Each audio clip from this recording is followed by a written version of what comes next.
You didn't fall for them. You fell for what they made you feel about yourself.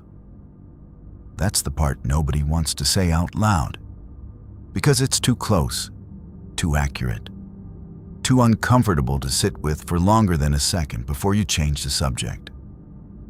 But sit with it, because attachment, real, desperate, consuming attachment, has almost nothing to do with the other person. It never did. You thought it was about them, their laugh, the way they texted back at 2 a.m., the specific warmth they gave you that you couldn't find anywhere else.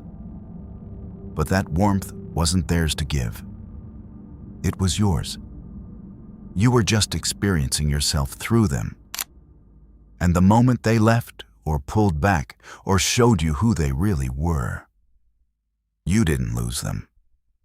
You lost the version of yourself that only existed in their presence. That's what you've been grieving. Not a person, a feeling, a reflection. And here is where things become dangerous. Because a person who doesn't understand this pattern will keep repeating it. They'll find the next one who makes them feel the same way, attach with the same intensity, and be destroyed by the same withdrawal, wondering each time why it keeps happening to them. They'll call it bad luck. They'll call it love. They'll call it being sensitive.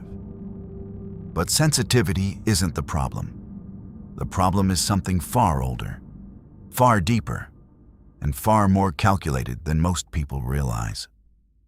The first truth: your nervous system was trained before you could speak. You did not arrive in this world knowing how to attach. You were taught before you had language, before you had memory you could access, before you could understand what was happening to you. Your brain was already recording patterns. Who responded when you cried? How long it took? Whether comfort was consistent or conditional? Whether love felt safe or unpredictable? Whether the people who were supposed to protect you actually showed up? Or whether they showed up sometimes, randomly, inconsistently, which is far more damaging than not showing up at all. Psychologists call it intermittent reinforcement. But that name makes it sound clinical, distant, academic. What it actually means is this: when love arrives unpredictably, your brain treats it like a slot machine. You don't know when the reward is coming, so you never stop pulling the lever. This is not a character flaw. This is conditioning. The child who grew up in a stable, consistent environment learned that love is available. They don't chase it. They don't cling. They can let someone leave the room without feeling like the relationship is ending. But the child who grew up with inconsistent love, the parent who was warm one day and cold the next, the caregiver who came through sometimes and disappeared without explanation, that child learned something different. They learned that love has to be earned, that connection is fragile, that you have to hold on tight, because the moment you relax, it disappears. And then that child became you, sitting in a relationship, texting first, reading too much into silence, feeling abandoned by a 12-hour gap in communication. Not because you're weak, but because something very old in your nervous system remembers what it felt like when silence meant danger. Most people never trace it back this far. They stay at the surface. They blame the person they're attached to. They blame themselves for caring too much. They try to become more detached, more cold, more independent, without ever addressing the root. And so the pattern stays. The second truth: you are addicted to potential, not reality. Here is something worth asking yourself. When you think about the person you were most attached to, were you in love with who they actually were? Or were you in love with who you believed they could become? Be honest, because most people who attach too easily are not falling for a person. They are falling for a story, a potential, a version of this person that exists in their imagination, assembled from rare moments, brief glimpses, carefully curated gestures. You take the one time they said exactly the right thing and make it the foundation. You take the one afternoon they were fully present and build an entire future on it. You overlook the pattern and worship the exception. And this is where it gets dark. Because some people know this about you. They don't know it consciously. They don't sit down and calculate. But they feel it instinctively. The way a predator feels movement in the grass. They can sense when someone is hungry for potential. And so they give you just enough. Just enough warmth to keep you hoping. Just enough inconsistency to keep you working. Just enough closeness to prevent you from leaving. Just enough distance to keep you chasing. They are not doing this to be cruel, but that doesn't make it any less precise. You became attached not to a person, but to a cycle. Hot and cold. Push and pull.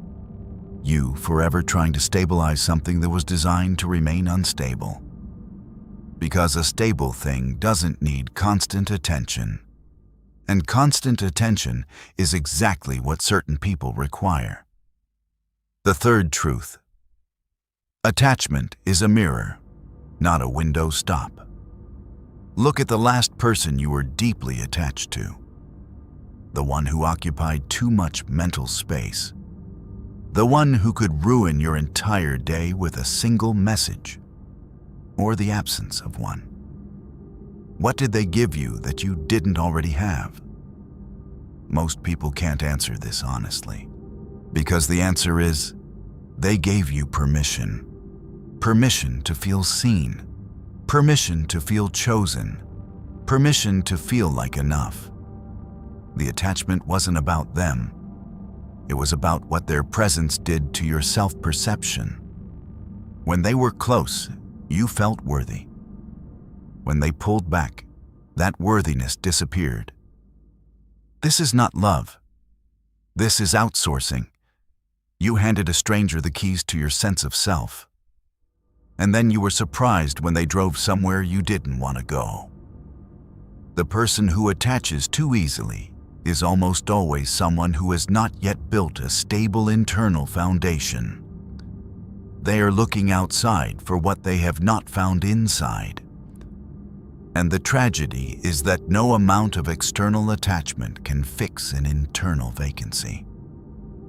You can be loved completely by someone who is consistent, faithful, and present, and still feel that gnawing emptiness. Because the person you actually need to connect with is yourself, but most people don't want to hear that. Because it shifts the responsibility back. The fourth truth. Desperation smells like need. Here is the part that will sting. When you attach too easily, you signal it. You cannot hide it. It comes through in the way you text, the way you laugh too quickly, the way you agree when you don't agree, the way you become slightly smaller around them so they don't feel threatened, the way you monitor their mood and adjust yourself accordingly. You think you're being loving, you're being legible, and people, consciously or not, treat what is legible as what is predictable. And what is predictable is what is safe to take for granted. The moment someone can fully read you, fully map your attachment, fully rely on your consistency, something shifts. The electricity fades. The pursuit ends. Because pursuit requires uncertainty. And you removed all the uncertainty the moment you let them see exactly how much you needed them. This is the cruelest part of it. You gave them the full truth of your attachment, and they used it to stop trying. Not because they're bad, because that's what humans do when the chase is over. The people who are harder to read, harder to predict, harder to fully hold, they hold attention longer, not because they play games, but because they genuinely don't need you to stay. And that lack of need is exactly what makes you want to. The fifth truth, the exit, is the first boundary. You never set. Every attachment that consumes you began with a boundary you didn't set. There was a moment, early, probably within the first few weeks, where something happened that made you slightly uncomfortable.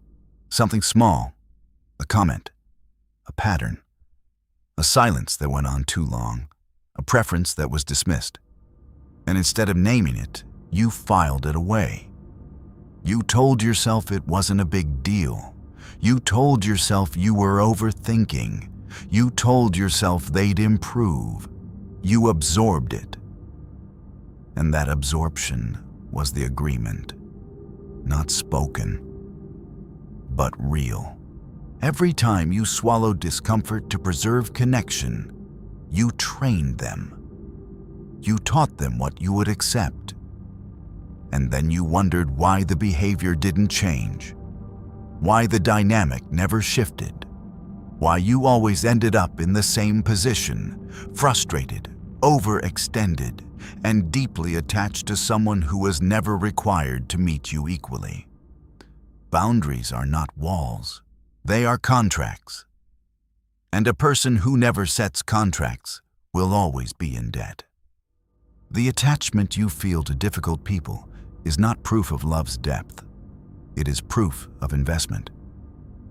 You've put in so much patience, so much energy, so much deliberate tolerance, that leaving feels like losing everything you put in. Economists call it the sunk cost fallacy. Your heart calls it loyalty. But loyalty to what? To someone who benefited from your absence of limits? To a dynamic that only worked because you never made it cost them anything? The sixth truth, the wound seeks the familiar. This is the one most people never get to. You don't attach to people who are good for you as easily as you attach to people who are familiar. These are not the same thing. Familiar doesn't mean comfortable. It means recognizable at the level of the nervous system. The chaos you grew up in, the inconsistency you normalized, the emotional unavailability you learned to call love.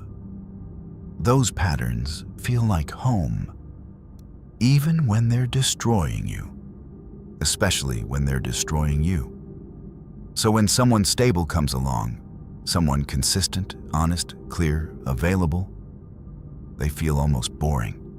There's no tension to manage, no mood to read, no distance to close. And so your nervous system, trained on uncertainty, interprets this safety as absence of feeling. You call it lack of chemistry. You call it no spark. What you're actually doing is rejecting health because it doesn't match the frequency of your wound. And then someone difficult arrives. Someone inconsistent. Someone magnetic and elusive. Someone who makes you work. Your nervous system lights up. Not because they're right for you, because they feel like home.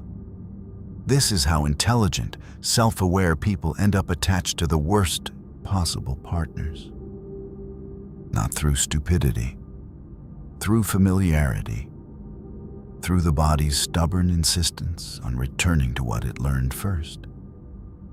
And until you understand this, until you can sit with safety without needing to manufacture chaos, you will keep choosing the same person wearing a different face. What changes now? The people who have mastered their attachment patterns didn't become cold. They didn't stop caring. They didn't armor themselves into indifference. They simply stopped outsourcing their sense of value. They built something internal, a reference point that didn't require another person's proximity to remain stable. When someone moved closer, they didn't dissolve into them. When someone moved away, they didn't collapse. They remained continuous, grounded, fully themselves, whether they were chosen or not. And here is what happens when you get to that place. People start to feel it. They can't name it. They'll call you confident. They'll call you self-assured. What they're actually responding to is the absence of need. And the absence of need is the most compelling thing a person can project. Not because it's a strategy, but because it is the truth of someone who has finally, fully come home to themselves. The attachment stops being a trap the moment you stop needing it to define you. That's when you choose people instead of needing them. And choosing is a completely different act. But there's something that comes before all of this. Something that explains why the wound exists in the first place. Why some people get here faster than others. Why some people can walk away clean and others spiral for years over someone who barely deserved a second thought. It has nothing to do with strength, and everything to do with what you were taught about yourself before you were old enough to question it. That's where this goes next.